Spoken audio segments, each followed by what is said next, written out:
Welcome to the weekend edition of the Fast 5 Business News by Fear and Greed. I'm Michael Thompson, and hello, Sean Aylmer. Hello, Michael. Sean, on weekdays, it's all about the Fast 5, the top 5 business stories in 5 minutes. On the weekend, though, we still keep it to 5 minutes, but we're going to pick out the biggest business story of the week, the most remarkable business story, a sleeper story, one that's flying under the radar a little bit, and then our favourite business-ish story. So let's jump into it. What was the biggest business story of the week, do you think? For me, reporting season, some good results. Commonwealth Bank, JB Hi-Fi, some great results. The gold companies, Northern Star, Evolution Mining, some slightly disappointing results. IAG, Pro Medicus, but the theme that came through, a bunch of companies, Ansell, Macquarie did it, CSL did it. The impact of Donald Trump on these companies, it's happening. CSL has a big vaccine business in the US. The new head of the Department of Health, Robert Kennedy Jr., doesn't believe in vaccinations. That ain't helping CSL. Tariffs are hurting Ansell. They said they will actually lift up prices to get through that. It is a really interesting reporting season, but particularly because of these external influences, i.e. Donald Trump, that we're seeing at the moment. What about you, Michael? Look, my biggest story was Donald Trump, and it was the fact that the tariff debacle just keeps going. And Australia got dragged into it this week when Trump announced a tariff on all steel and aluminium products from everyone worldwide, and had Anthony Albanese on the phone asking for an exemption based on our strong relationship and our trade ties. And what happened then later in the week was that Trump came out and said that really tariffs are going to be assessed here now on a country-by-country basis. They're going to base it on a whole bunch of different things, including trade deficits.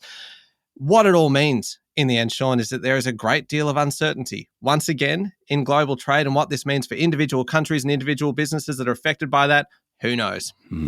Incredible. Michael, what was your most remarkable story?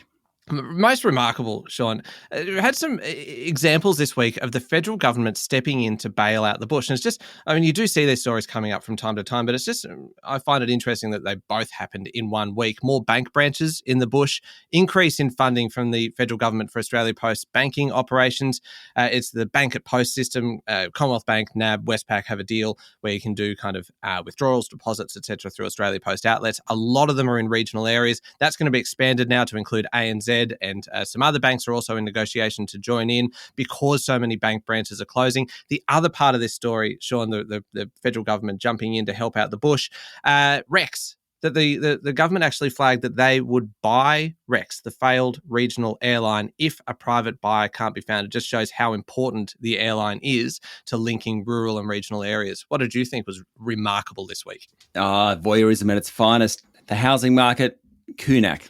A nice little property in Toorak in Melbourne, sold for $150 million. We don't actually know the price, but it's reported to have sold for $150 million. Don't know who the buyers are. The sellers, Paul Little, he of Toll Holdings fame, Jane Hanson, Chancellor of Uni of Melbourne. They're married. They've done very well. They bought the pad in $14.5 million in 2002. They sold it for $150 million. Not bad. 1.1 hectares, pool, cabana, tennis court, park-like gardens, 200-metre frontage onto Clendon Road. Doesn't get better than that. That is a ripper of a story. Sean, have you found a sleeper for us, one that's maybe flying under the radar a bit? I have. This week, we saw the Special Minister of State, Don Farrell, give a press conference. It was interrupted by independent Zali Steggall. The actual press conference was about an overhaul of election laws. Basically, the independents argued that they won't be able to raise as much money as the major parties under the new laws, and the Coalition and Labor got together to pass it. What I think is really interesting about it, it shows that whoever wins the next election, in all likelihood it will be a minority government. The independents are going to have a really big say. Zali Steggall has emerged as kind of the leader of the independents, at least the leader of the Teals.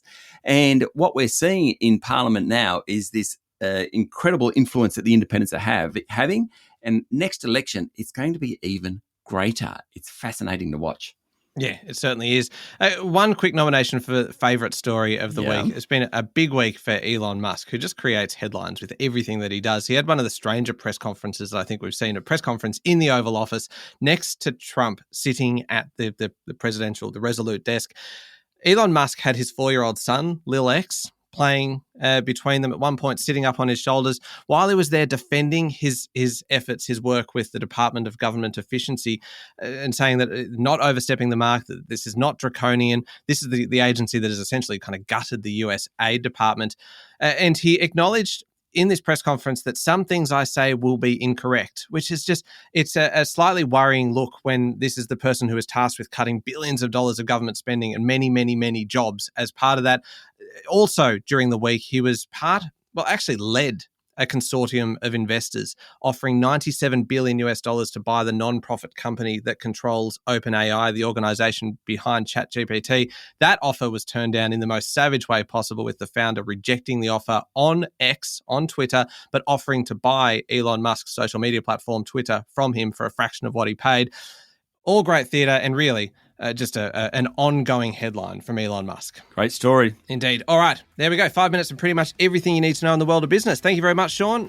Thank you, Michael. We'll be back on Monday morning with the top 5 business stories in 5 minutes. Don't forget to hit follow and join us online on Instagram, TikTok, LinkedIn, Facebook and X. I'm Michael Thompson, and this is the Fast 5 Business News by Fear and Greed.